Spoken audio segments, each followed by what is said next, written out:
संगीत जगतर बेताज बादशाह उस्ताद जाकिर हुसैन आउ नाहांती। से अमेरिकार सान फ्रांसिस्कोर एक मेडिकल रे शेष निश्वास त्याग करछन्ते। से एठारे चिकित्सित हेउथिले। सोमवार तांको परिवार तांको मृत्यु को निश्चित करछन्ते।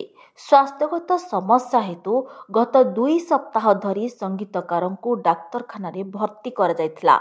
जाकिर मृत्यु को निश्चित करी परिवार एक सरकारी विवृत्ति मध्य देइछन्ते। किछि दिन तले स्वास्थ्य अवस्था खराब हेबारु तांकु अमेरिका सान फ्रांसिस्कोर एक हॉस्पिटल रे भर्ती करा जायथिला। से हृदजनित और रक्तचाप जनित समस्यार सम्मुखीन होइथिले।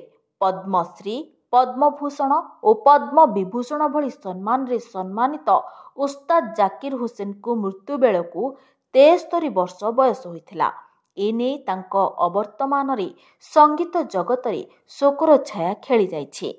से अंतर्जातीय स्तर रे कला जगत रे निजर स्वतंत्र परिचय सृष्टि करि पारथिले।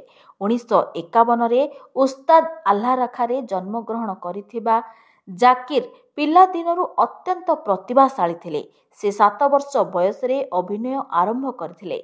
जाकिर केवल जणे महान तबला खेलाड़ी नुहंती बरम जणे उत्कृष्ट संगीतज्ञ मध्य थिले।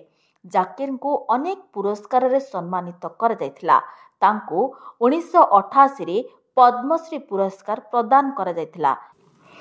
1990 रे हुसैन को सर्वोच्च संगीत सम्मान और संगीत नाटक एकाडेमी पुरस्कार मध्य प्रदान कर जायथिला। ग्लोबल ड्रम प्रोजेक्ट पाई 2009 रे जाकिर हुसैन को 51तम ग्रामी पुरस्कार प्रदान कर जायथिला। सूचना मुताबक उस्ताद जाकिर हुसैन तांको क्यारियर रे 7 थर ग्रामी पुरस्कार पाई मनोनीत होइथिले। एथिरु तांको 4 थर एही पुरस्कार रे सम्मानित कर जायथिला। अन्यपटे जाकिर हुसैन तांको कला प्रदर्शन रु बहु धन अर्जन करि पारिछन्ति। मीडिया रिपोर्ट अनुसार से प्राय $10 लाख अर्थात 9 कोटी टंका मूल्यर मालिक थिले। हुसैन तांकर एक कनसर्ट पाई 5 ରୁ 10 लाख टंका नेउथिले। सूचना अनुसार जाकिर हुसैन तांकर प्रथम प्रदर्शन पाई मात्र 5 टंका पाइथिले।